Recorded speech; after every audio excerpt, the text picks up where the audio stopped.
Hey guys, Michael Merula here. This video is documentary about the creation of my fantasy project, The Unknown World of Ída, designed as art book. In the video, I talk about how I create my world, fantasy lore, real history, what inspired me, and individual stories from the book, character designs, and much more. The documentary is compilation of almost all episodes I have done here on YouTube since the creation of my channel. Please don't be put off by low quality of the first few episodes. It will get better with time. Thank you for your support, I really appreciate it. And if you would like to support the project and learn more, join my Patreon. Now enjoy the journey to the unknown world, which will be known to you at the end.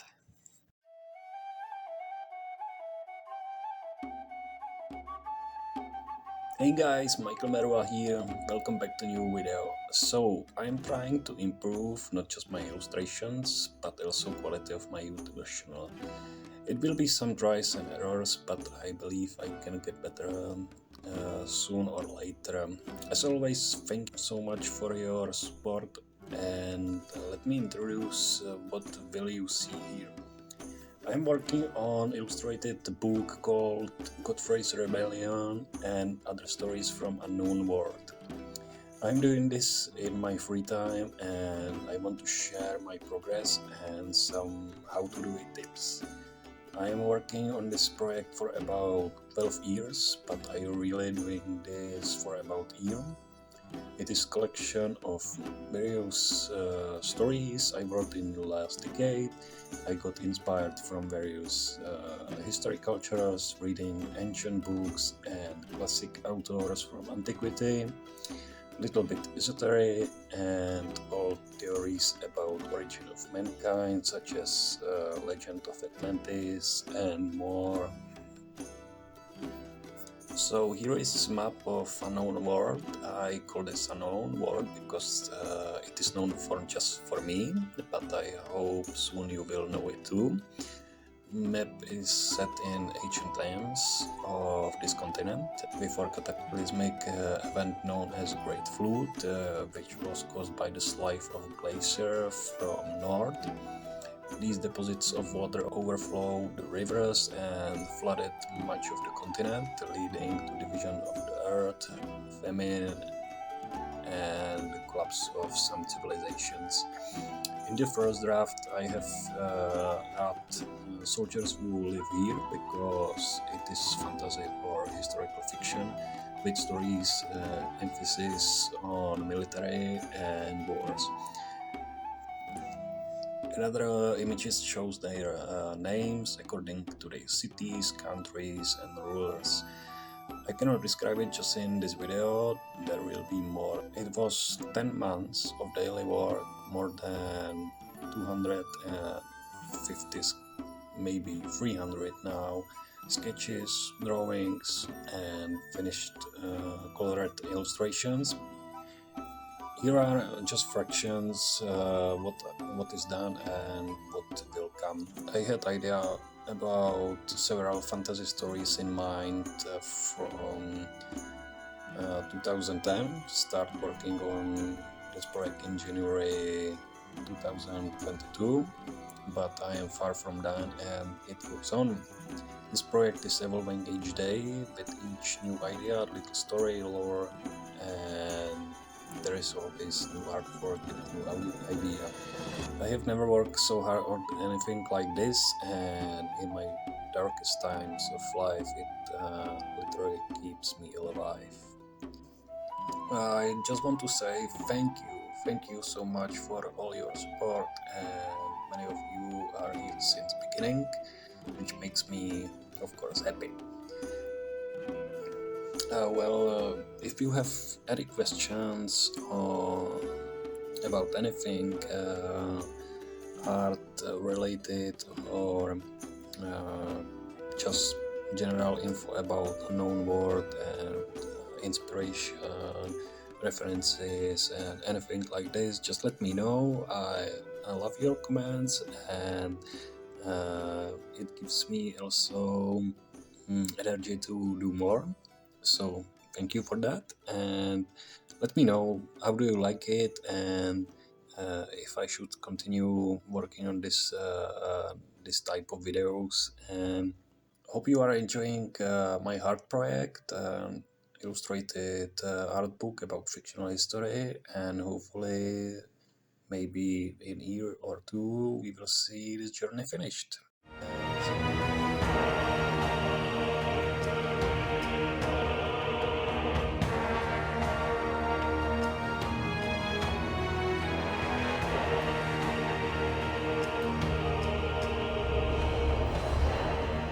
Hey guys, Michael Marula here, welcome back to new video.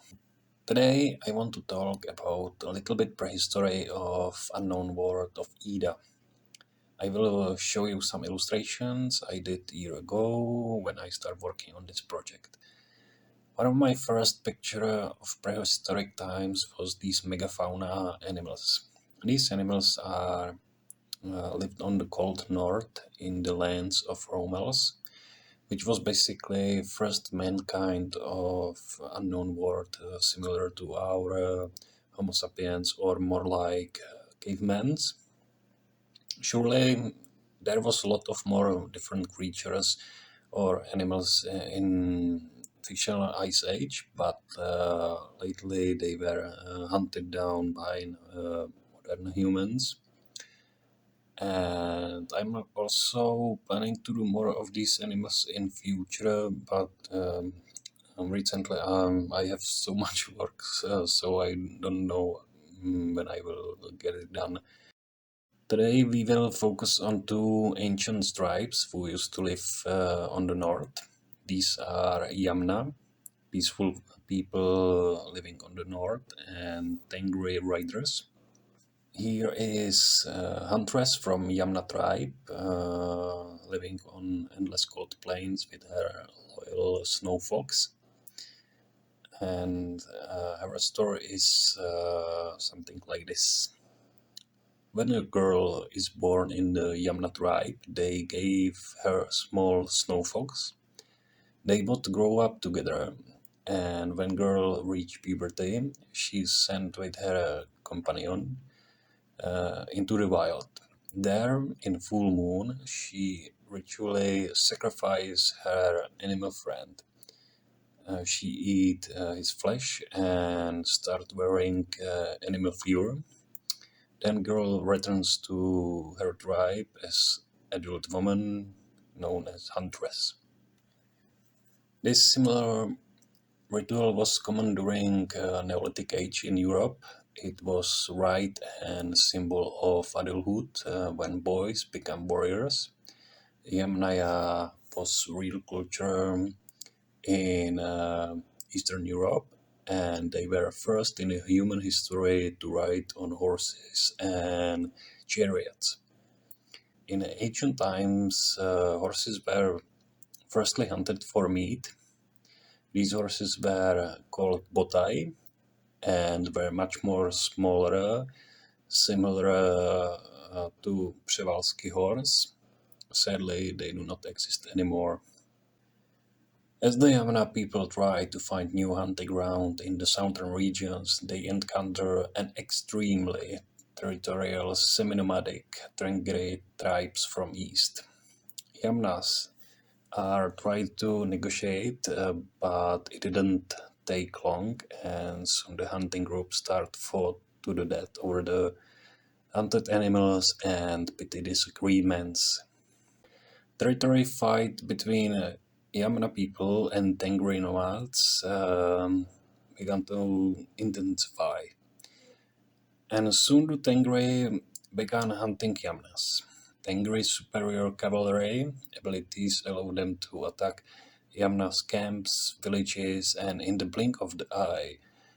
And after that, they disappear in tundra and steppes, hunt, pillage, and loot under eternal sky.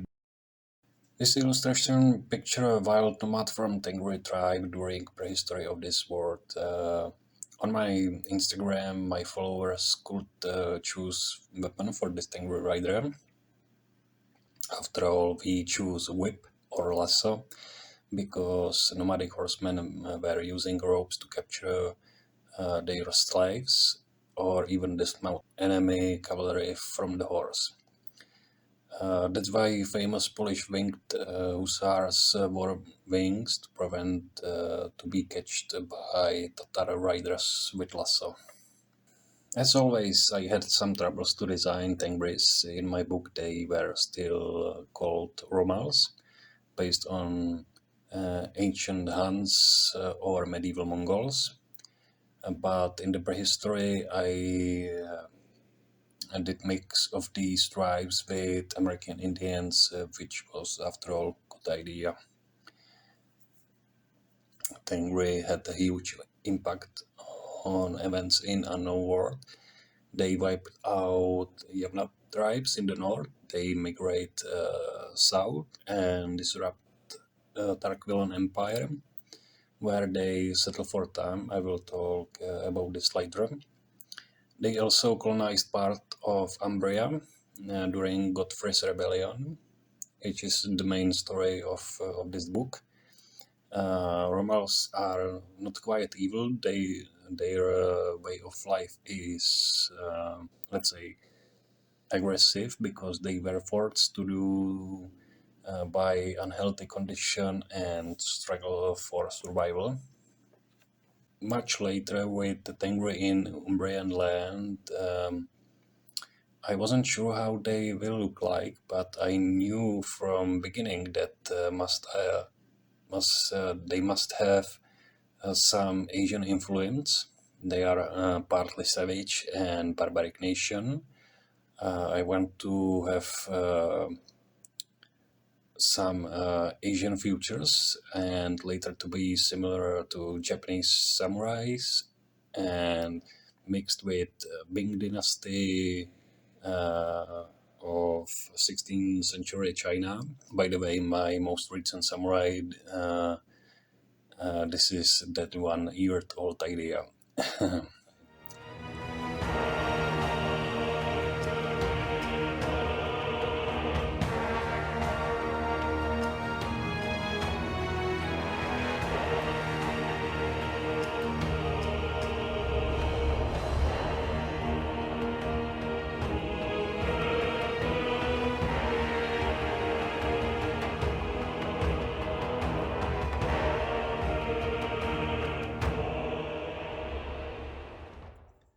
The place which we now call Desert of Asian Kings was once fertile land of Nari people.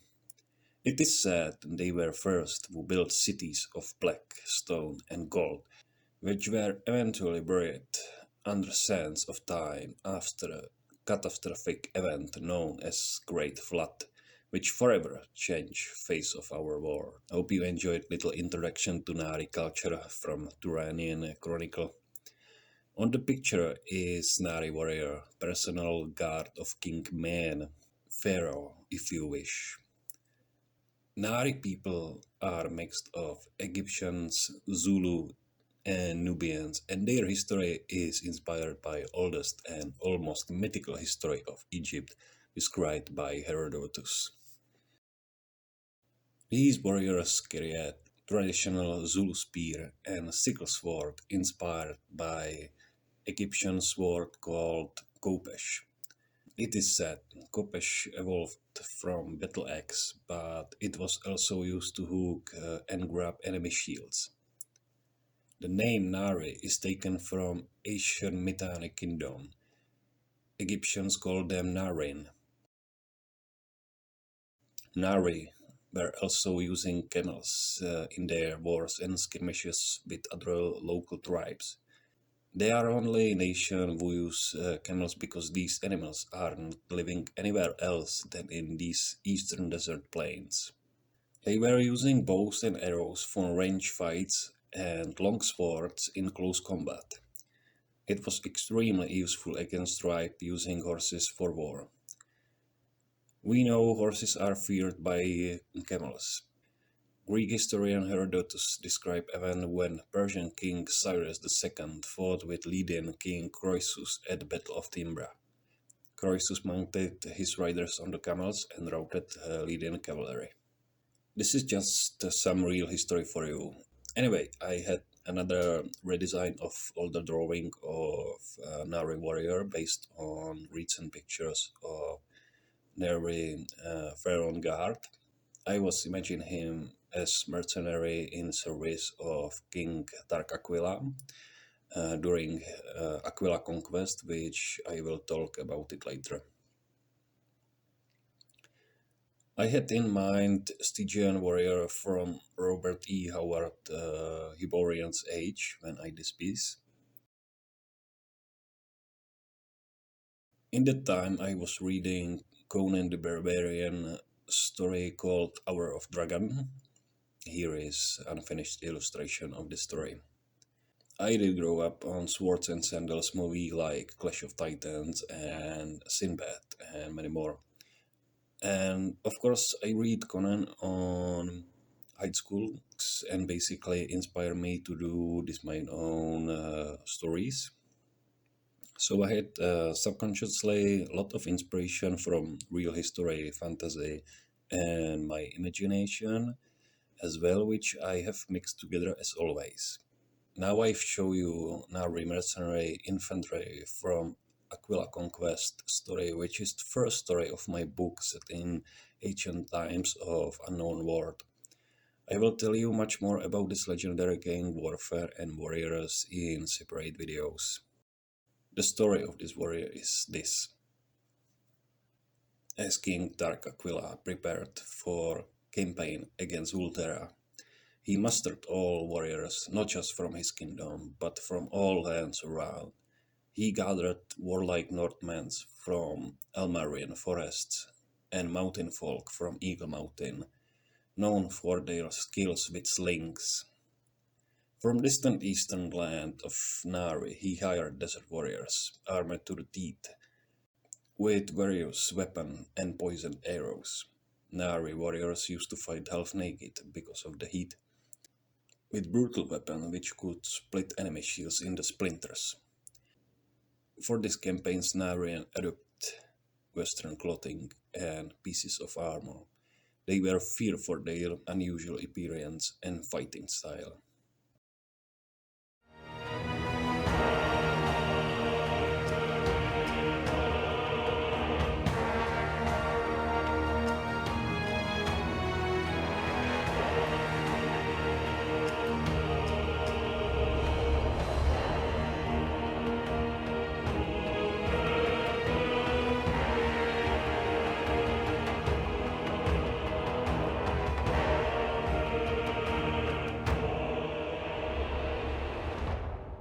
South of Tengri Steppes lies the vast forest region inhabited by the Almarians. These people are brave and fighting folk. Fall in battle is only appropriate death for them. Almarians are experienced craftsmen and blacksmiths, armed with throwing spears and axes with bronze tips, clad in the iron lamellar armor and helmets with bull horns, attacking in waves with war cry and regardless of formation or personal injuries. Everyone wants to appear in his best in the front of their chieftains. They prefer to raise or steal cattle. Work on the field seems to be good for just for slaves. Hey guys, Michael Merwa here. Here we will talk about Almarians inspired by Celts. Every time I do new character design for Unknown World, I always think, what if? What if I make Celts and Assyrians together? How they live? Is it logical in this fantasy world? At the beginning, I wanted Almarians to look like Franks during Dark Ages. In line art, I did draw scale armor, but it felt weird. We know how Eastern Asian and medieval cultures were using lamellar armor sewn on leather. Also, I love illustrations by my favorite artist, Angus McBride, and how he did warriors from Bronze Age or Iron Age. So that was my inspiration. Almarian's life is between rock and hard place. Their ancestors came down from Silurian mountains 1,000 years ago to settle in the central plain and forests. However, they were become immediately in the grip of many foraging nations. From the north, they were attacked by Tengri raiders. From the south, Tarkans were stealing their cattle and later were under attack by the King Tark Akvila. When they weren't fighting on all fronts or against each other, they liked to go on raid expeditions against Vulturans in the west. To the east they are surrounded by ocean, and here and there Atlanteans are capturing them away like slaves. Constant struggle from beginning of the times made them tough and brave warriors. Fighting is both their duty and their passion, blessing and curse. Thanks to their experience, they advance all their military skills and art of making weapons and armor to the highest level. Almarians don't have king, but chiefs and warlords. Many of them fight as mercenaries. Later, during the reign of Queen Rhea, they served as her personal guard. Speaking of Rhea, princess and queen, Rhea was daughter of Tark Akvila. More about her and family in videos about Tarkvilonians. When Emperor Rhesus of Tarkvilon Empire marched north against Tengri riders, Tarkvilon army got stuck in the mud and was slaughtered in the battle where the emperor died.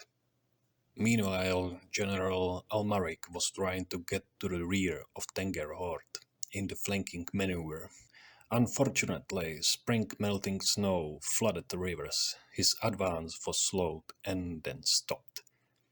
Almaric and his Rhian regiments find themselves surrounded on enemy territory without the support of main army. There was no going back.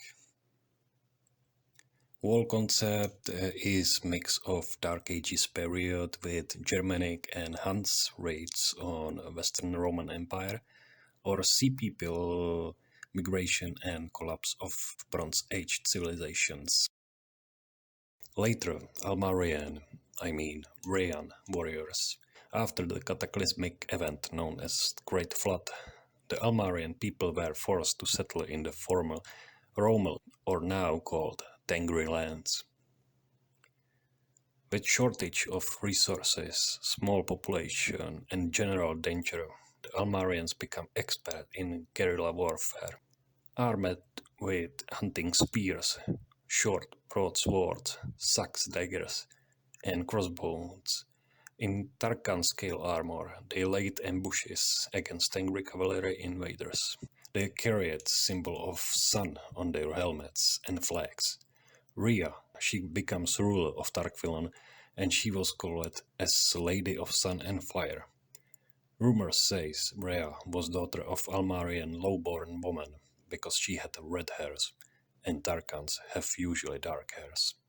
Fictional Almarians are ancestors of real Saxons. These Saxons-like warriors are called Silurians in Godfrey's Rebellion story. Almarian tribes are only one who use iron during this Bronze Age era, and it was logical as Tengri are nomadic tribes inspired by Huns and Mongols that they trade with Almarians precious metals and also other nations around. I was not satisfied with previous design of Almarians. I imagined it 1000 years before the rebellion. I want them to look like more barbaric. And when in doubt, slap their horns, leather and fur, and barbarian is done. This is Silurian warrior from Godfrey Rebellion story. Same as Almarians, part of northern group of tribes, the toughest people living in the mountain forest of northwest. After the Great Flood, they descend from their forest and merge with Umbrians. Silurians are primary ancestors of Godfrey's rebel, who refused Umbrian ownership and their rule. Like I said from beginning, I imagine them as Saxons during their raids on England in the 9th century. In last picture with line art, I used Asian Visigoth and Germanic warrior by Angus McBride as inspiration, although I have merely used any of picture except basic pose and helmet. So that's it so far for Almerian lore. I will show you more when we talk about Tarkans and Aquila conquest. Planning to cover all cultures and little stories from my book, so there will be much more episodes from Unknown World. Also, I cannot wait to talk about Atlantis, their invasion to Unknown World, in story called Belvesus.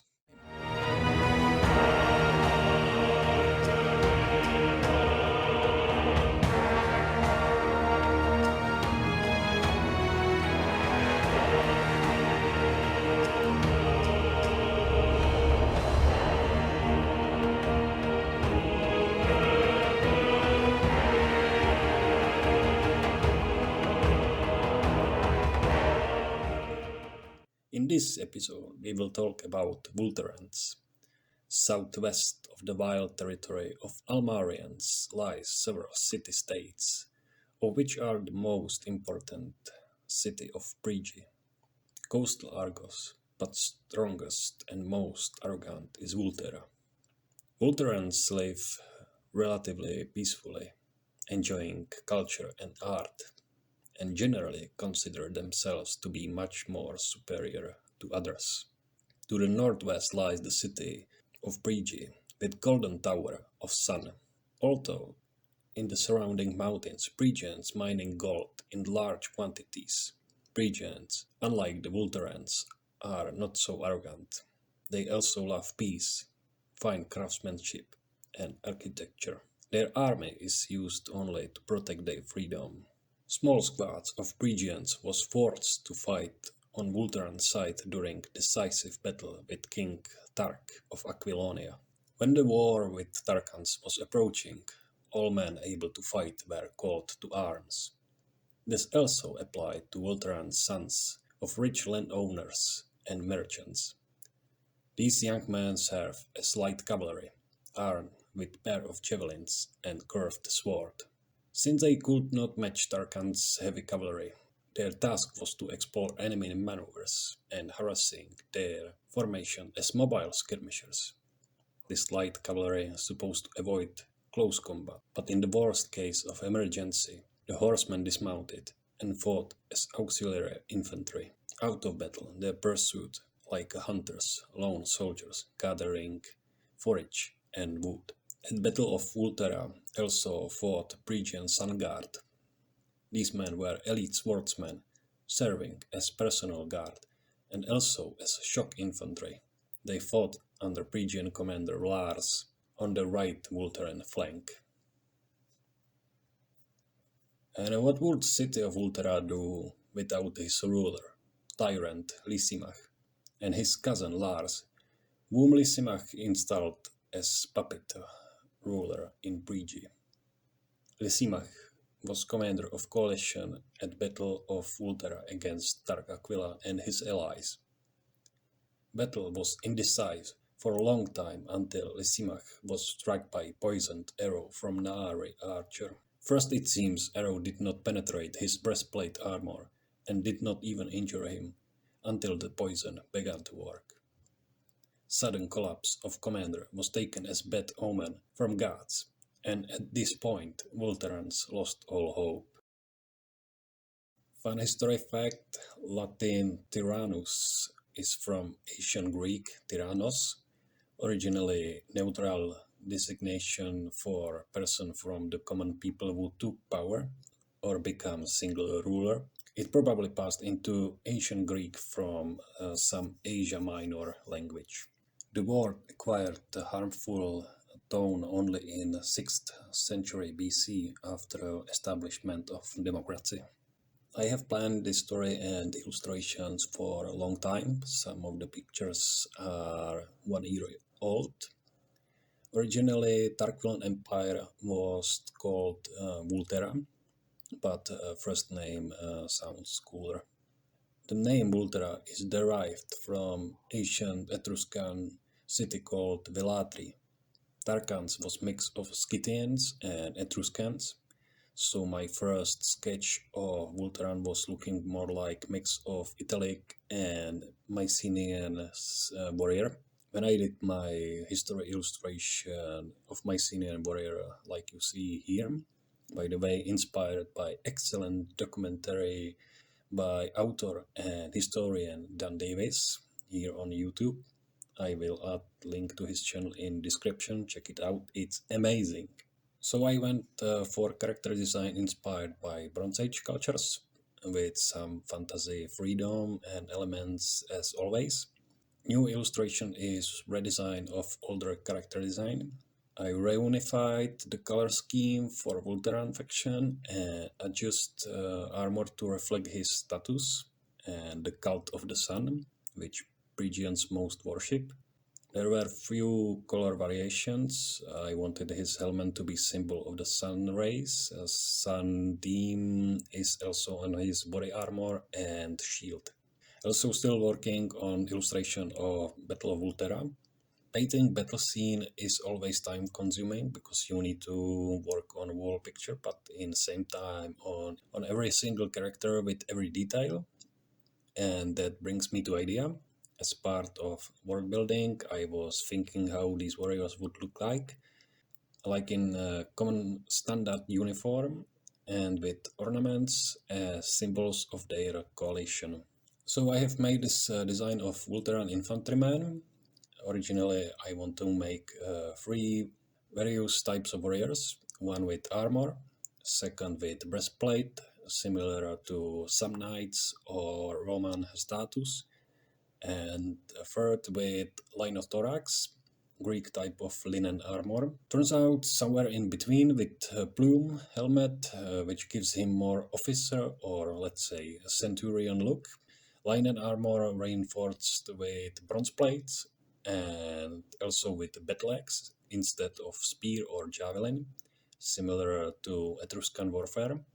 I have almost all completed character designs for all warriors who fought in this battle, which you could already see in this video or on my ArtStation or Instagram, link in description. Just bear in mind, some of these are old illustrations. Lore of my book is constantly evolving, and also I am trying to get better in digital art.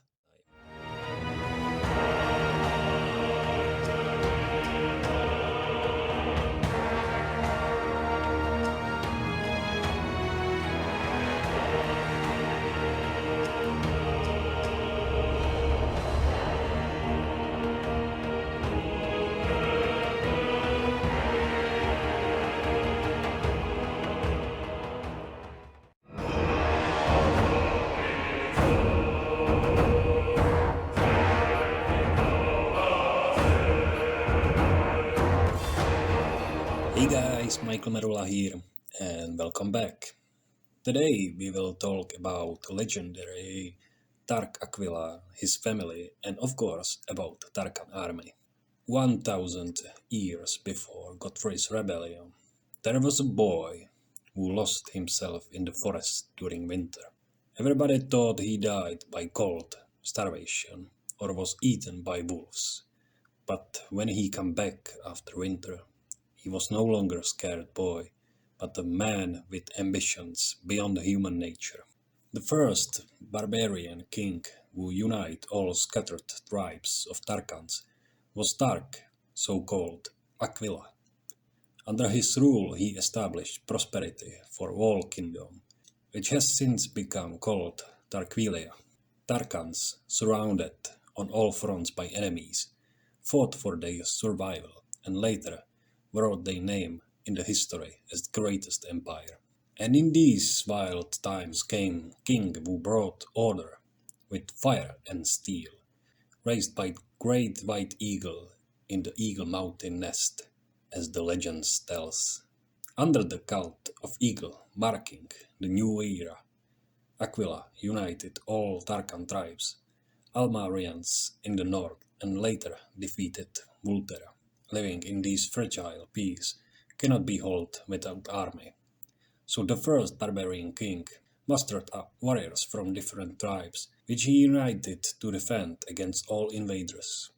Sea raiders from Atlantis, and Romal barbarian migration, and Tengri raiders from north. During Aquila conquest for uniting all Unknown World, King Tark reformed his infantry for more modern fighting force. He trained his foot soldiers to fight in close formation. Tarkan warriors were clad in the characteristic helmet with wings and bronze scale armor with wooden shields with bronze frame. Before the charge, Tarkan warriors would throw their spear to break enemy formation. Then they would use war pickaxe or hammer to hook enemy shield and pierce their helmet. In close combat, Tarkan can rely on his broadsword known as falcata, designed for slashing. Leather boots and gloves keep him mobile and protected against lighter cuts. Tarkan infantry work as dangerous anvil, meanwhile heavy cavalry were crushing enemy flanks as hammer. Trampling of hundreds hooves is heard in the mists. Bronze armor clinks. Deep war chants echoes at the top of the hills. It sounds through dark green forest. Heavy raiders of King Tark has arrived. It doesn't matter if there is a heavy infantry of Ultera or the brave warriors of the Almarian tribes are standing against them. No one can withstand onslaught of Tarkan heavy cavalry. This cavalry was elite force of Tarkan army. Their members were aristocrats who earned their place by hunting wild cats called irbis. When Tarkan young man hunt and kill his first irbis with spear, he put irbis pelt on his horse as a mark of his bravery. From the beginning of ages, when people began to associate their leaders, personal companions of the most faithful men, this bodyguard tuning was called Tarkan Eagle Guard, and they were best armed elite squad that intervened in battles in the most critical times and places. Tarkans had many auxiliary regiments from surrounding tribes, such as Almarians, Rayans, and Narians. On the slopes of the Eagle Mountain were living goat people, hunters dressed in the fur of mountain goats, who hunt with their slings. Each man wears back with pebbles and 2 slings, one heavy and one light, for both short and long range. They wear slingshots as part of their modest attire instead of belts. Except mountain goats, they also hunt birds and fought log predators such as irbis, the mountain panther. It is forbidden to harm eagles, since it's their sacred animal. Goat people serving in Tarkvilan army as skirmishers, but instead of gold they were paid in women's and wine. King Tark Akvila had 4 children with his wise queen, Larissa. After his peaceful death, his 2 sons, Turan and Amber, started civil war over the rule of the kingdom. During fights, Turan died, and some say youngest daughter, Princess Rhea, poisoned him, same as his father. Blame was thrown on Amber, and because he was worried of his life, he exiled with his loyal retinue, and later he found Kingdom of Umbria in southern land of Siluria, place of Godfrey's rebellion. Aquila's oldest daughter, Astarte, Lady of Stars, died by grief and sorrow. She was most purest being of Unknown World, and later she became goddess of Tarkan religion. Originally, Godfrey's rebellion was a single story, but as I dived in worldbuilding and lore, I have merged few of my older fantasy stories, such as Bellovesus of Atlantis. These stories suits perfectly into my Unknown World like a puzzle. I did made up Aquila Conquest story specifically for telling ancient story of this world, but I end up spending much more time on it. Unknown World and other stories are historical fiction, so once again design of these warriors is based on Asian Scythians, Iberians, also Etruscans. Also name Astarte is derived from Phoenician goddess of hunt and fertility. It was same goddess of Sumerian Ishtar or Egyptian Isis. Name Tarkan was inspired surprisingly by Han unique unit from Age of Empires 2 called Tarkan. Aquila Conquest is complex story with lot of events and small nuances. There will be much more in my book, so this is small info just for today's episode. In this episode, we will take a look on Kingdom of Argos and little bit about Pelovesus' story. South of Ultera is coastal area with another city-state, Argos. Small nation of sailors and merchants, the Argives maintained their independence during the war between Vultera and Aquilonia, and after the fall of Vultera, they began trading with King Tark Akvila. When Castor, called Bellovesus, took over the government of Argos, he reorganized Argos' army into two divisions. First division was so-called Dolphins, the marine infantry and trade ship guard, and second division were called Lions, a heavy infantry armed with piercing weapons and swords in manner of Easternary people. These lions served also with great honor as palace guard, loyal to the last breath. I had already story of Bellovesus, which is about Atlantis and their war with Greeks in mind from 2010. So I added this story to the Unknown World without changing almost nothing from original script. That's how that perfectly fell to my new lore. I will talk about it in a separate video. In December 2021, I got idea for a new civilization for Godfrey's Rebellion project. So last year I was thinking about how would Greeks look like in my early medieval fantasy world. At the time I have usually designed three types of warriors, light, medium and heavy, and tried basic colors. I was pretty much new to digital art, so that was my way to learn it. During progress I got idea for ending of Bellovesus' story where Castor of Argos accepting surrender from Atlanteans after they defeat in the final coastal battle.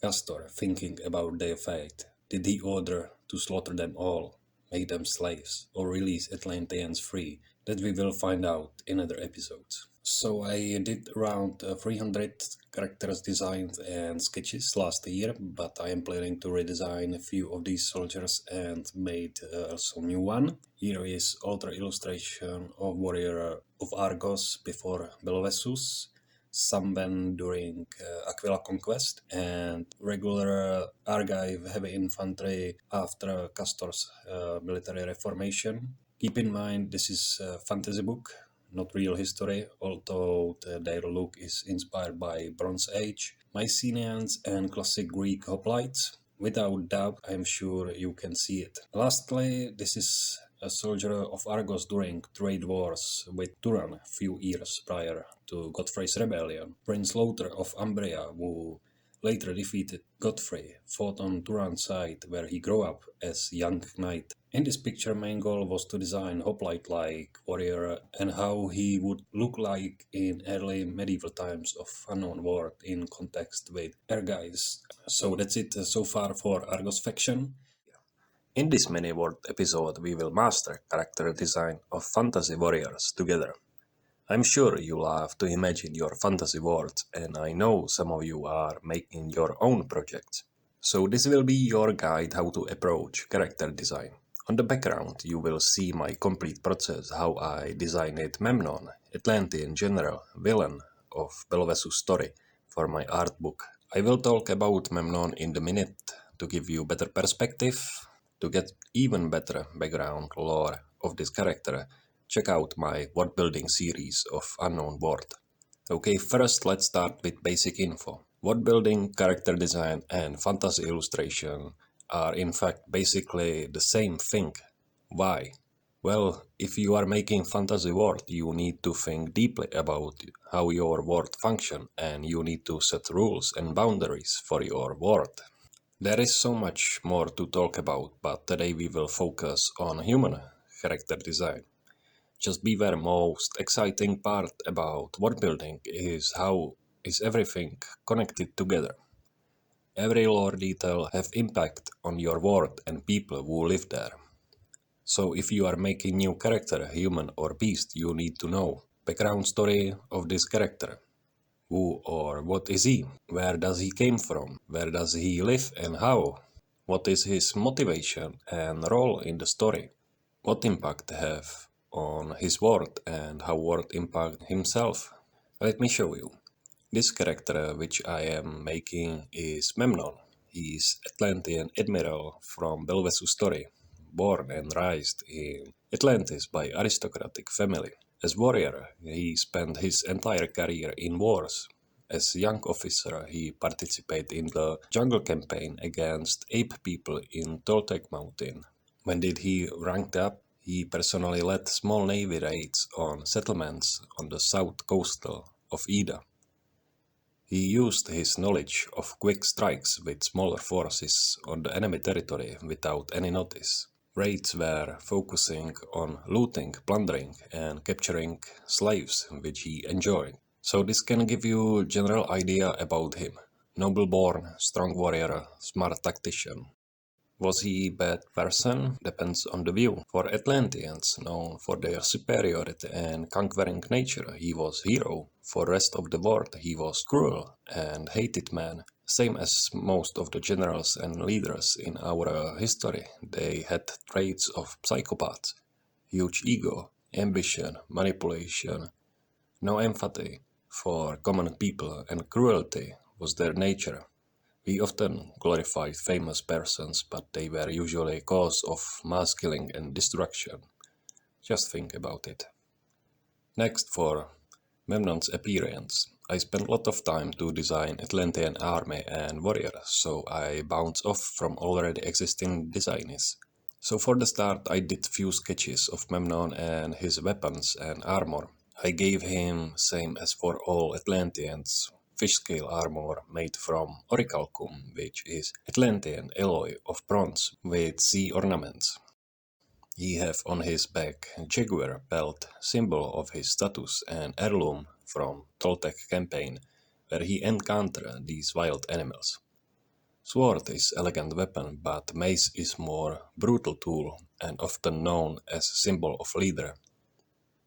For colors, I obviously choose classic navy blue, but with golden stripes. Combination of these colors were on medieval painting signs of nobility. I draw his helmet separately because I want to show his older face and military haircut. As for his name, I borrow it from Homer's Iliad. In Greek mythology, Memnon was king of Ethiopia and a son of the gods. As warrior, he was considered to be almost Achilles' equal in skills. Personally, I don't like made-up names, so often I choose them from various ancient languages and cultures. Also, it came from times when Belvesus story was set in our real history, and whole story ended with battle between Atlanteans and primordial Greeks and Egyptians, inspired by sea people migration. Side note, I always imagine as Stephen Lang in my book. I love this actor charisma and he would be perfect for Belvesus movie. One can only dream. For my fellow artists, it's not important to make perfect art. In character design are more important original and unusual ideas. Write us in the comments your tips for character design, what works for you and how you do it. So, I hope all this information will be useful for developing of your fantasy world and characters. As always, main goal of my channel is to give you some general ideas, inspiration and tips for your history-based fantasy worlds.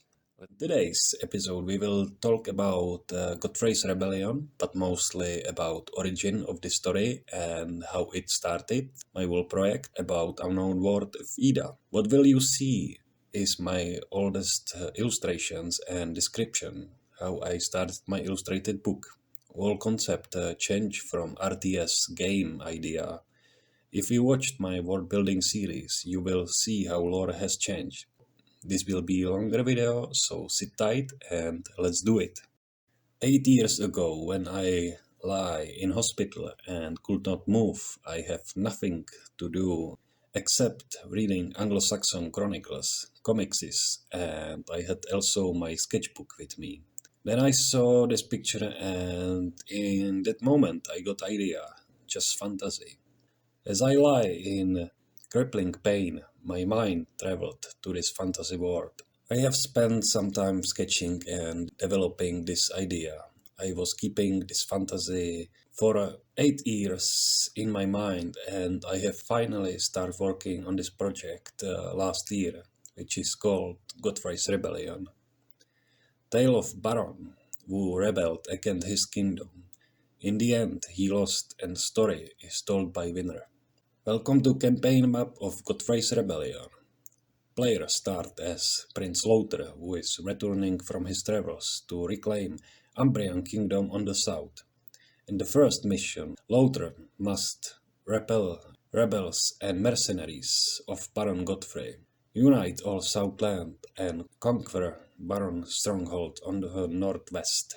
But great unknown horde of Morgs and Froblins rising on the east. Godfrey and Lothar must unite their armies and stand together against new common enemy. But Lothar have other secret plans.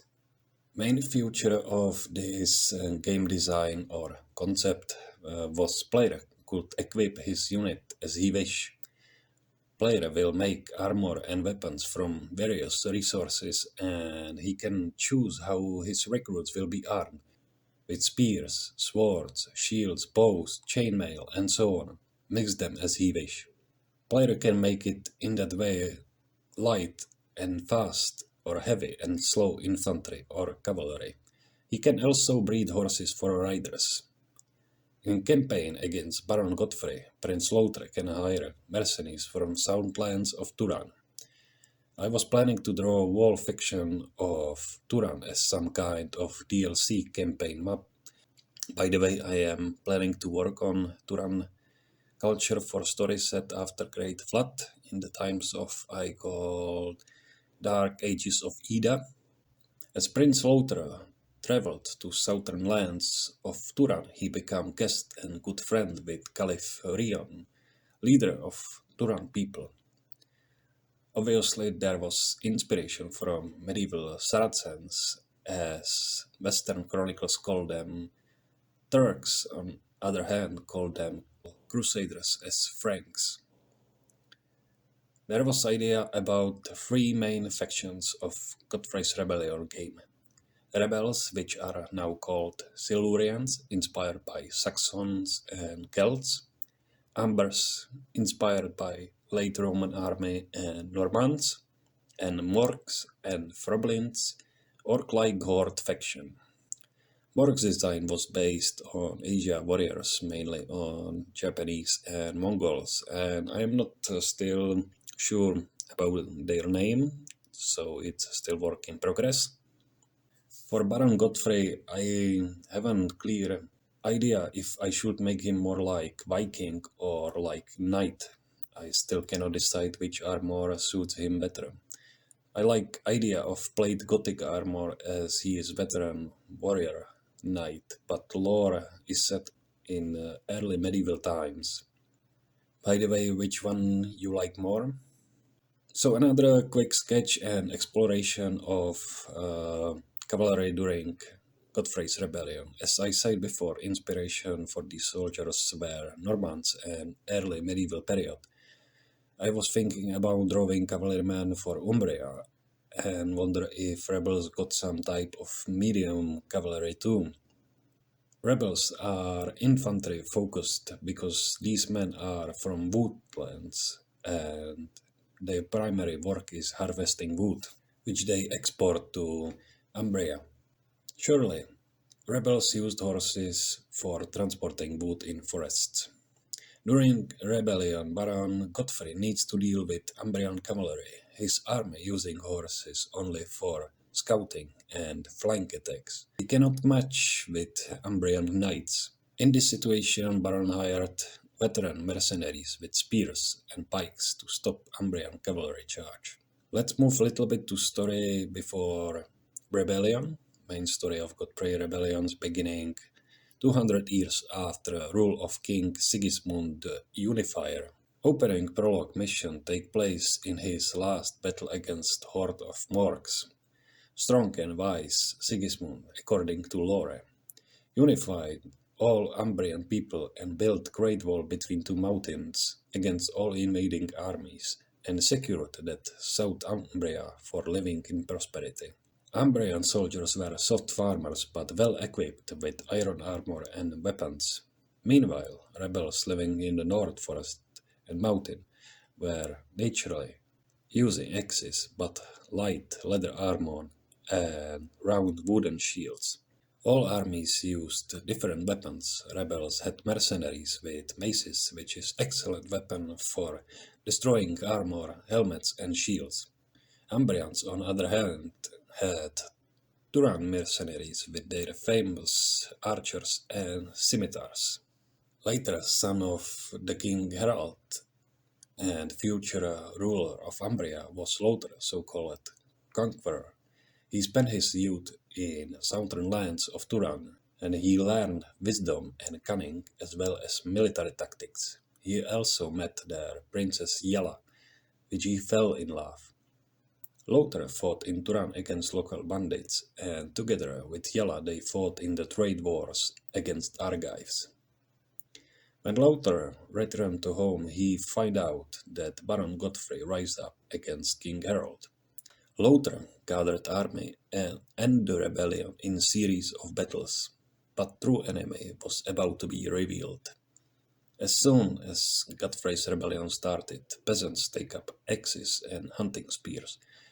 There was several Umbrian knights and raiders patrolling around forest in Siluria. Rebels captured half of them and kept them for a ransom. Other half managed to escape. Few of them was wounded. A report says only one knight was killed during a skirmish, and he fell from a horse and broke his neck. Here is a map during Godfrey's rebellion. It was my first map, still in progress, but it gives me some ideas about this world and people. If you check out my other videos, you already know what's going on in Unknown World. So my thoughts go deeper to lore. My world grows. It all started as idea RTS game with story of rebellion on Umbrian, or more precisely Silurian island. Now I am writing and drawing whole history of nations for all continents and cultures. I have two more fantasy stories stored in my head and sketchbook for over 12 years, not just for rebellion. Finally, it came together like a puzzle, and these stories was set in this world. You may already know about Belovesus, Prince Tolan, and Aquila conquest and other stories. Fourth new faction for Godfrey's rebellion was Rians, during the first with Romulus, which is now called Tengri, before the Great Flood that divided the unknown world. The King Rhesus sent considerable detachment of soldiers to cut off the Tengri army. The rivers became flooded, and warriors found themselves in the enemy territory without the possibility of returning home. These men built new stronghold in foreign region where they settled. They built the fort of black stone from the nearby mountains. Rians burned forests and planted fields on the ashes. Because they had lost their homeland and had no king, they called themselves Sons of Rea, according to their goddess of fire and sun. When was King Tark Akvila assassinated, as someone says, one of his sons, Prince Amber, was unjustly sent to exile. Amber, with his small loyal company, settled in the north land of Silurians, and he rebuilt old Silurian fortress and made there his new stronghold. Time passed, and after cataclysmic events known as Great Flood, Umbrian land was cut off from rest of the continent by water. Between Umbrians and native Silurians started growing hatred, which eventually led to Godfrey's rebellion. But before that, there was a King Sigismund, later known as King Unifier, who settled all quarrels between these two bright people. After civil war and many years of conquest, Sigismund managed to unify all Umbrian and Silurian land. He built so-called Sigismund's Wall between two mountain ridges as defense against goblins and other enemies. Sigismund maintained a loyal retinue of 500 men. These warriors were recruited from the ranks of the strongest and bravest men of Umbria and Siluria. Soldiers served not only as elite shock infantry but also as horsemen who readily rode wherever it was needed through the whole kingdom. In the times of need, Sigismund could muster up 2,000 fighters. Most of these levies were Umbrian farmers or Silurian woodcutters, armed with spears and axes, with short swords or daggers, and clad in leather or iron, fighting in shield wall formation. They were a formidable force which can hold the line and give time to Sigismund's retinue to seize victory with fierce charge. Speaking of development of my illustrated book, here are a few concept art from 2020 when Godfrey's Rebellion was designed as old-school real-time strategy game. In the first picture there is Umbrian soldier unit. As a player, if you want to make soldiers, you need to build several buildings where you would harvest and produce various resources and tools. Then you would send recruit or villager to the barracks. You could equip the recruit with weapons and armor of your choice and produce that soldiers and army as you wish without any restrictions. On second picture there is a Froblin, frog-like goblin, living in the swamps. That is low-cost, basic soldier and villager for a second orc, or now called Morgs faction. On another picture are several Umbrian buildings such as lumber camp, iron mine, farm and town center. Picture from bird-eyed view is on structure, woodcutter hut near forest and a lumberjack cutting trees for wood, tools, weapons and building material. Let's take a look on Froblin. What if the Froblins are prehistoric people who remain hidden in the misty Silurian swamps? People who may have seen them described hideous creatures, quick, skinny with big eyes, jumping out of the mud and reeds and using poison and traps hidden in the stinking puddles. I have nothing new to say about Froblins, which wasn't already told. Just some part of design were inspired by mixing Eastern, African and Southern Asian cultures. That cape he wears is made from fish, skin and reeds. In Taiwan, natives used armor from dried fishes and other materials. Main goal of designing this character was to mix fantasy frog and goblin from older ideas into the human swampy stealth dweller. For last picture there is an updated illustration of Lothar of Umbria. It has been years since last time I was working on original story from Unknown World, Godfrey's Rebellion. As I say, Prince Lothar spent his youth in Kingdom of Turan, where he learned much wisdom of peace and warfare, and with his spouse, Turanian Princess Yala, fought side by side in trade wars against Argos. When rebellion in Umbria broke out and Baron Godfrey with his rebellion Silurians lay siege on Umbrian main castle, Lothar came back to save his king father Harold and his future kingdom. Also you can spot that Lothar has eagle helmet from legendary King Tark Akvila. His helmet brought to Siluria Prince Amber, son of Aquila. When Lothar suppressed rebellion, Froblin started to creeping from their swamps. Lothar and Godfrey joined their forces and tried to cross swamps and invade unknown land of Morgs behind it. But that's story for another times. What if I told you Atlantis was real, but it wasn't super advanced civilization with alien or modern technology, but first prehistoric culture lost in history? What if I told you Atlantis was an island in Atlantic Ocean, but a city in Sahara? Ahoy, my fellow explorers. This is your Captain Michael Merula speaking. Welcome back and join me today on sail to the unknown world of Ída and let's together reveal myths behind legendary Atlantis.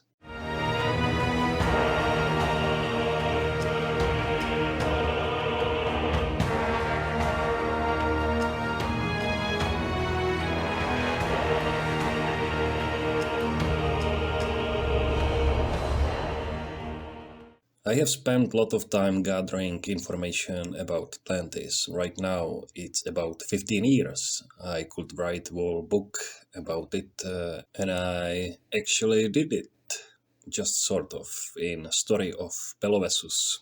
Plato left us perfect description and, among other things, described the Atlantean army. Each region led a war chariot, 2 heavy soldiers, a man with small shield, and 2 horses, light skirmishers with javelins and slings, and irregular auxiliary from mountains. All these years I have struggled with designing of Atlantean Asian warriors. There was 3 ways how to do it.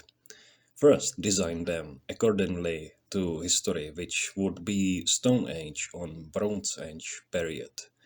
Second, go the way of full fantasy and use creativity freedom for more interesting character design. Third, portray them as soldiers who lived at the time of Plato from Greek perspective. Pelovesus is part of my fictional history, 1000 years before Godfrey's rebellion, so I goes in fourth way. Little bit fantasy with some influence from real history, ancient times, and logically keeping it in Unknown World. I did struggle with how to portray Atlanteans in my book. I have already mentioned design how Plato's Atlantis inspired me, and I am trying to combine real history with more fantasy look. I believe it's good to use some sea ornaments and seashells for Atlantean army and weapon, as they supposed to live on island. And with recent news, real Atlantis was built on a place called Richat or Richat structure, or so-called Eye of Sara. If you read Timaeus and Critias dialogue written by Plato, which is our only source of Atlantis, which we left us, you know his description of Atlantis surroundings and nature perfectly corresponding with Eye of Sahara. Some 12,000 years ago or 9 years ago, what Plato describes, Sahara used to be very green and not a desert. Greek historian Herodotus also describes how south of Libya was flourishing zone of wild animals. I could do entire episode about real Atlantis if you wish, but I will try to focus on fantasy Atlantis in my unknown world, yet inspired by real history. During writing and designing, I was naturally fighting between real history and fantasy, because Belvesu's story used to be set in ancient Libya and Atlantis, and I was always trying to write the story as real as possible, with some twists such as sea people migration were Atlanteans. But that story is more 10 years old, so naturally it evolved in something little bit different. Last year I finally tried to design my Atlanteans for Unknown World. Whatever I did, it was not just as I wanted. This time I am talking about regular Atlantean infantry. I just can't design the right shield for them. Although I am happy with the guy on the left, Coastal Rider. It was my original design from 10 years ago. Shield and helmet was based and inspired by seashells. Heavy cavalry with cloak pinned to right arm, which ancient Libyans used to wear like this, with more noble helmet, was okay, but middle one there is something off. Few people wrote me on Instagram how I should make them, more like Roman Republic legionary or Greek hoplites. On the paper it sounds good as space inspiration. I tried this variation on my Twitch streams, but it wasn't look right. Maybe just my drawing skills can't make it good. At that point, believe or not, this was closest to Plato's description I have ever done so far. After that, I spent some time developing other nations from Unknown World, so I did around 100 character designs and returned with this quick new sketch for Pelvesus story. That morning I got idea for ending of Belvesus where Castor of Argos accepting surrender from Atlanteans after they defeat in final coastal battle. Castor is thinking about their fate. Did he order to slaughter them all, make them slaves, or release Atlanteans free to find their new home? So my new Atlanteans warriors start to flesh out. During that illustration, I realized that there is strength in simplicity and return to very first idea. When I wrote Pelvesus story set in Atlantis 10 years ago, I tried to conceive the story so that it was at last somehow historically accurate. At that time, Atlanteans were sea people that invaded ancient Egypt. That's why I start exploring frescoes from Egypt temples, like for example in Medina Habu, where is painting how Ramses III defeats the sea people in two battles. The frescoes depict warriors like Shardans from Sardinia and Libyans from North Africa, plus other Asian nations in both land. That was the Battle of Jahi and naval battle at Nile. As usual, I have mixed all ideas and created a design of my Atlantean warrior. Next picture is first ever look on Atlantean royal guard in orichalcum with double-handed sword. These men were temple guards of Atlantean god Caanus, equivalent to Greek Poseidon or Roman Neptune. Plato in Story About Atlantis and a few other Asian authors mention mysterious metal called orichalcum, which can be translated as mountain copper, oros, calcos. Roman translated as aurichalcum, gold copper. We don't know exactly what metal was that, but it is believed it was alloy of copper, zinc and tin, which was used for make of bronze. As I already mentioned how Plato's describe army of Atlantis, I still believe Atlantis was land set around Richat structure in West Africa. Atlanteans used to go in war with a lot of chariots, and guess what? Around Richat structure, or so-called Eye of Sahara, was found around 1,000 chariot stone carvings in caves. Plato also mentioned about irregular warriors from hills north of the city, so I designed this hillman with African influence. Herodotus mentioned war equipment of Libyans, African tribes, like Garamantians or Nubians.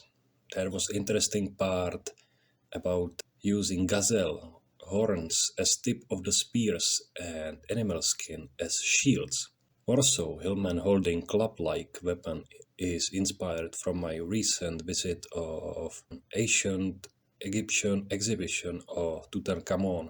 That club or boomerang was used for hunting birds.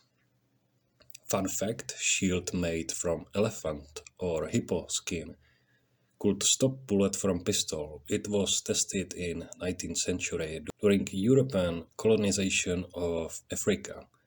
That was a little bit dark joke for you.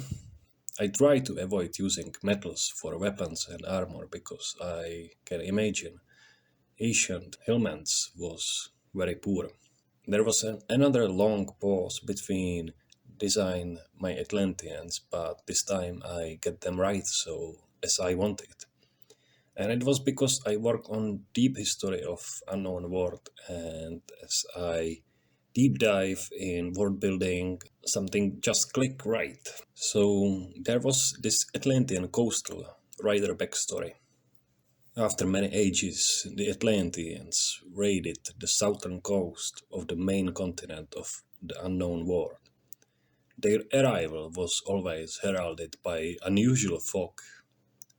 Their only mission was to strike fast, gain loot, capture slaves, evade enemy guards, and then disappear. For these marauding raids, the Atlanteans had special unit of coastal riders. These light marines easily overpowered local militia, but their art was in covered ambushes. The sea people have long been the terror of coastal inhabitants. and for some time they were legend. And just as the Atlanteans emerged from their ships, they disappeared again like tears in the rain. And there was Atlantean heavy cavalry. On open battlefields dominate Atlanteans lancers, clad in the rare orichalc metal armor and armed with heavy lance, long sword and mace. Atlantean fertile fields and vast plains breed the best horses in the unknown world.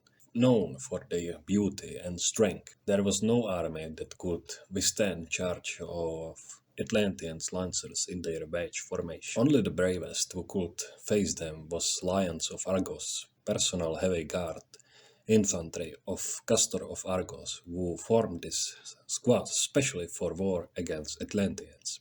On rocky terrain, which slowed and broke cavalry formation, Argives for first time defeated Atlantean lancers. Argives, intoxicated with sudden victory, fighting more like wild beasts than humans, and they had no mercy. After that I made fan favorite Atlantean shock infantry. There is not much more to say except design has changed during drawing and even coloring phase, as you can saw in my drawing videos here on my YouTube channel.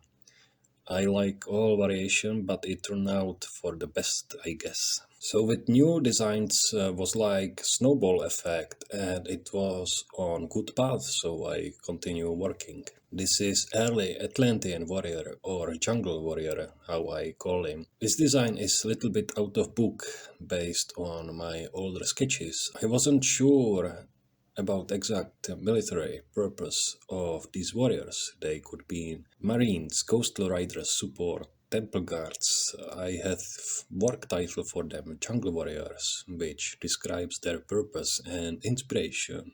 That's why them have lighter armor with bronze fish scales and sturdy boots, machete-like sword, sort of hunting spear, and mace with spikes for close combat. They have also hole in helmets at the cheek guard for better hearing. Last design I did for Atlantean army was spearman infantry. Atlanteans were the first great empire in the unknown world, which was technologically and militarily more advanced than other civilizations. Their policy was aggressive and conquering. Invasion troops consisted of cavalry lancers in wedge formation, heavy infantry with shields and spears, and shock infantry specialized in close combat, which covered flanks or made assaults on weak points in the enemy lines. There were also coastal riders and other lighter navy units who could also support land army. Atlantis was guarded by elite temple guard and smaller cities by street patrols and trained militia. My followers on Instagram once again could choose between two designs, Spearman or Sarissa Pikeman, and 92% voted for Spear plus Shield, so here is little lore. Heavy Spearman infantry stood as reserve. They carried fish scale, metal or leather armor, helmets without plume, long spears, stabbing sword, and wooden shield framed with bronze. Soldiers rested their shields on the ground, and the first two rows inserted their spears into the hole on the right side of the shield, so they made impenetrable spike wall. This formation served as a regrouping point for the rest of the mobile troops and cavalry. Spearmen advance into the heat of battle only when necessary. So that's it so far for my Atlanteans in Unknown World. I did cover a lot of my inspiration and how it evolved since beginning. But for last part I want to show you something and gives you some hope for your art journey. I don't usually share my super old work expect in some stories, but by coincidence I found my first digital painting. It was back then in high school. I think I did this at home with just mouse on my first notebook, and the picture was Atlantean soldier designed for the comic book story Belvessus, which I have been working on for 2 years at the time. I found about 30 or 40 comic book pages done traditionally in ink. When I look back at it, I have to laugh, more like cringe, and that is always good sign that we as artist and person has matured. Back then, the story was half historical fiction, but I could never find balance between real history and the story I wanted to tell. Prologue started in Egypt and Libya, then the plot moved to Atlantis, and it all culminated in the battle with sea nations and the destruction of Ireland. Then it was mix of heroic adventure and heavily based on a story by Plato, who had information about Atlantis from Solon, who got it from Egyptian priest Sonchis of Sais, which is true story how we know about Atlantis. Something of the story and ideas have survived it to this day. And I am glad that after 12 years I can finally present the story of Belvessus in my Unknown World. So, never give up on what you love, try to work on your projects just step by step, improve every time, just a little bit. Don't get frustrated and you will make what you ever want. Your imagination is most powerful tool, and that's all you need. With few blank papers and pencil for writing or drawing. Hey guys, Michael Merula here. Welcome back to Unknown World. In last episode, Prelude to Battle of Ultera, we discussed war preparations, leaders and armies who fought in this conflict, so check it out if you didn't see it. Now sit tight and enjoy intro, and let's talk about Battle of Ultera.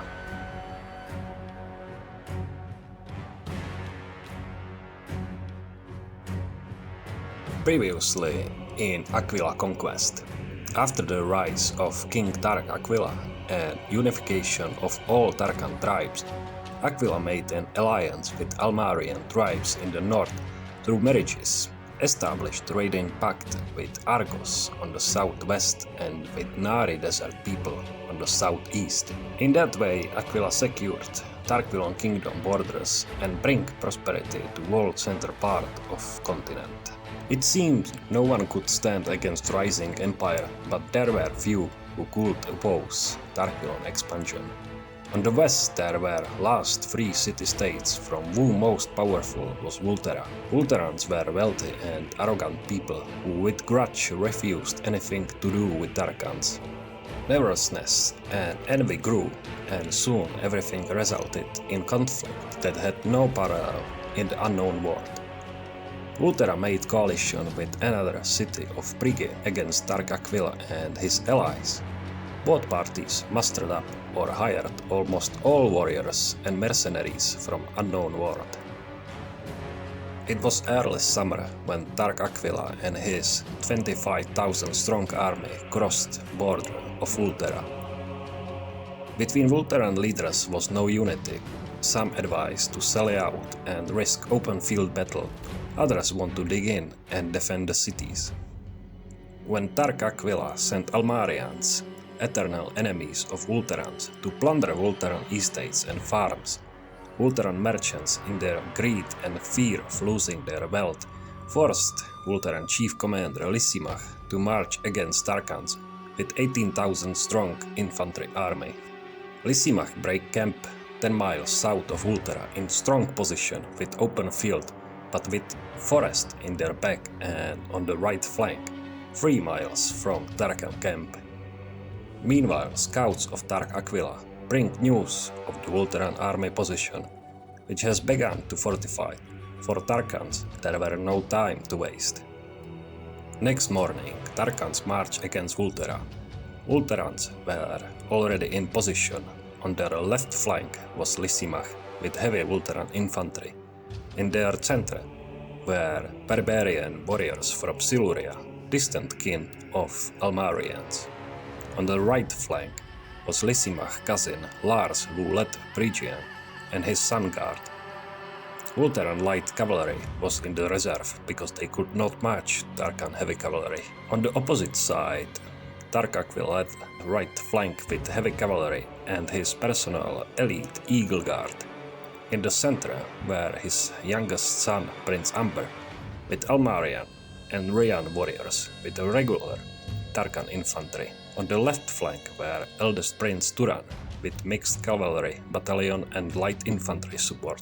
Battle started at morning. Tarkan army entered the battle already in battle formation and engaged Vulteran skirmishers with slingers and javeliners. Then Prince Turan, threatening Vulteran skirmishers, took fake maneuver against Vulteran right flank. Phrygian sun guard locked their shields and defended themselves with throwing spears. Because Phrygians were few and they thought main assault of Tarkan army will be focused on their flank, they called Vulteran cavalry from reserve and begged Lysimach for reinforcements. That was plan of King Akvila, who in this moment launched main attack on Vulteran left flank with his heavy cavalry and infantry. In the same time, barbarian warriors in the center of both armies clashed together in furious battle, and all the hatred was manifested here. Vulterans under Lysimach held strong and in their shield wall formation repelled 6 Tarkan cavalry charges. Then Akvila sent his elite shock infantry to break Vulteran formations. For a long time battle was indecisive and the fighting lasted almost until sunset. Corpses and wounded piled up, and after a while it was impossible to walk over them. Tired troops switched with fresh ones until everybody was in the heat of battle. Shields were battered by warhammers and axes. Spears were broken, swords blunted, and the men fought like cornered animals on all over the line with everything they had. In last sun race, Lysimach, who fought in the front line, was struck by poison arrow released from Nari archer. Lysimach pulled out arrow from his breastplate, but poison was already working. When Lysimach suddenly collapsed, it was taken like bad omen from gods, and wall of Vulteran battle line started to crumble and rear of their line started running to the woods. Personal guard of Lysimach refused to surrender and fought over the dead body of his commander. Tarkans were unable to pursue Vulterans to the city, and battle was ended by night and exhaustion by both parties. After the Battle of Vultera, Tarkans entered the city, and Akvila prepared glorious funeral for Lysimach and for all who were lost in one of the most epic battles of Unknown World. And what happened next is story for another time. Are there monsters in the Unknown World of Ída? And if so, what do they look like? Are the stories and legends about them true? We will find out in today's episode Worldbuilding of Unknown World.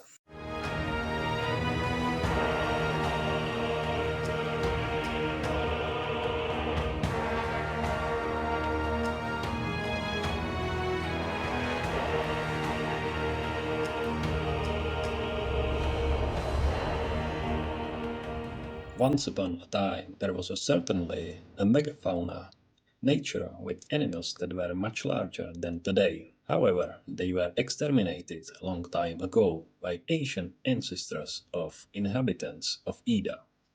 The evolutionary group of these people remains hidden in the Toltec Mountains. They are called Cro-Magnons. As the name suggests, they are more apes than civilized people. Atlanteans would tell you about their ancient ancestors, coastal people who fought with sea creatures, half human, half something else, that periodically assaulted their fishing settlements. Endless night battles with monsters bringing terror and destruction are maybe only possible as distant memory or a bedtime story for naughty kids. During climatic struggle for survival in the story of Belvessus, Castor and Pollux battled a sea serpent at the bottom of Atlantean temple dedicated to god oceans. According to Castor, Pollux killed Serpent with the golden trident, which he snatched from the hands of the god statue. So says Belvesus Chronicle, written by Castor of Argos. When future King Tark Akvila returned after a harsh winter, after everyone thought he was dead, he told the story of how he was saved by great white eagle. Eagle carried him to his nest, where he fed and warmed him, and so the legends of Aquila was born. Since then, Tarkans wear emblems of the white eagle on their shields. During Godfrey's rebellion, Umbrians encounter new species of humanoids. Some of them are called froblins, half frog, half goblin. These small creatures live in the Silurian marshlands, and we know they were captured by another species, which were closer to pigs than to people. And these creatures, Prince Lothar of Umbria, battled and wiped them out. At least, that's what today chronicles claim, who try to exaggerate his deeds. If the legends are true, then in the eastern marshes of Siluria living creatures known as froblins. Their origin is unknown. Some say they appeared after the Great Flood. Others believe they are just folklore tale to scare kids, or Silurian propaganda trying to hide eastern lands. Then why Silurians built trenches with spikes and palisade walls on the western bank of marshes? What if the Froblins are prehistoric people who remained hidden in the misty Silurian swamps? People who may have seen them describe hideous creatures, quick, skinny, with big eyes, jumping off the mud and reeds and using poisons and traps hidden in the muddy, stinking puddles. In the unknown world, there are many creatures, cultures, and legends that are not quite so well documented, and it is up to us if we want to believe the stories. When I started writing the Belvesus story 10 years ago, the story was more or less half history, half fantasy, kind of like the Hyborian Age from Conan the Barbarian. The latest story of Godfrey's Rebellion features the Froblins, who are now more meme than true lore. I have always tried to keep the unknown world more down to earth, because it is inspired by our Asian history. You can imagine the unknown world as our world, but very long time ago, when no records of us are remain. Let me know in the comments if there are any monsters in the unknown world of Ida, or if they are just legends. Do you have any idea what creatures might still live there? The reason why I make these videos is that I want you to participate in the world building of this world, and at the same time give you some inspiration and ideas for your projects. As you know, The Unknown World of Ída is my illustrated book that I have been developing for over a decade. It's fantasy world building project with several interconnected stories that tells the history of this world. Today we are diving back into the Empire Fall storyline, especially exploring what happened after the collapse of the Tarkan Empire and the emergence of new kingdoms from its ashes. But before we reveal the new Acheron civilization, I believe it's essential to explore other civilizations of the time to understand the circumstances that led to the rise of the Acheron kingdom. We will look at the individual cultures and warriors of that era who fought during the empire downfall. I will discuss their ancient origins, lore, inspiration from real history, what ultimately became of these people.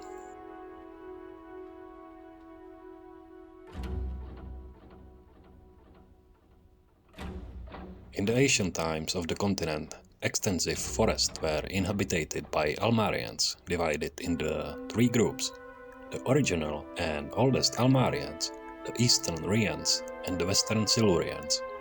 Each group possesses distinct characteristics drawing inspiration from Celtic and Germanic cultures. Since the days of the legendary King Tark Akvila and his campaign against Volterra, the Rians have been part of the Tarkan Empire, initially as allies and later establishing their own Rian dynasty. Centuries later, during the cataclysmic catastrophe known as the Great Flood, barbaric hordes of the Tengri nomads from the north seized the opportunity to raid the weakened Tarkan Empire. This led to empire's collapse and the rise of the Acheron kingdom on its ruins.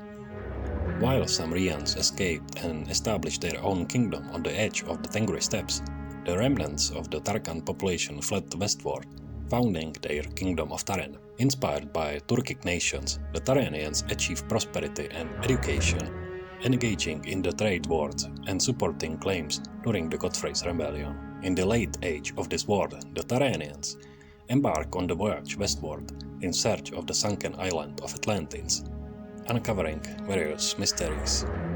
Now let's shift our focus to Acheron. The very first story for the Unknown World was Godfrey's Rebellion. At the time there was only unnamed island depicted on the map. This island served as the backdrop for the conflict between the Umbrians, rebels, which is now called Silurians, and the creatures called Froblins.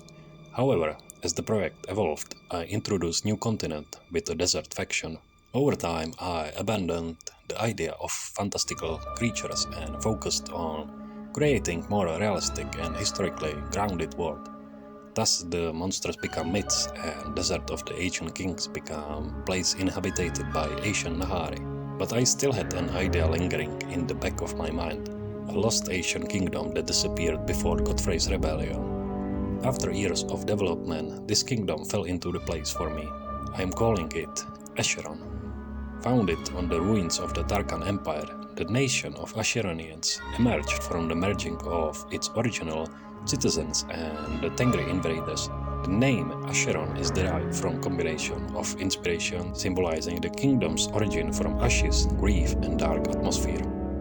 The Acheron warriors, influenced by both Tarkan and Tengri cultures, reflect a blend of heavy infantry and cavalry divisions, with bat wings adoring their helmets and lamellar armor inspired by Tang dynasty of China. They exude dark and formidable presence. However, internal strife led to eventual downfall of the Acheron kingdom. Despite its brief existence, the kingdom's rise and fall echo real historical events, reminiscent of how the Mongols conquered China and established their own dynasty. As I have mentioned before, my YouTube channel is primarily dedicated to documenting the development of this project and sharing inspiration for the fantasy fans like you. Your feedback, ideas and comments play a crucial role in shaping of this world. This project is constantly evolving and changing. That concludes today's lore for the Unknown World of Ída. This storyline is still at the beginning, so I would love to hear your thoughts and feedbacks. And for the latest updates on the progress of art and lore, be sure to check out my Patreon. Special thanks to my Patreons Gerard and Simon for their never-ending support. If you enjoy it, don't forget to like, subscribe and stay tuned for more. Love you all and see you next time.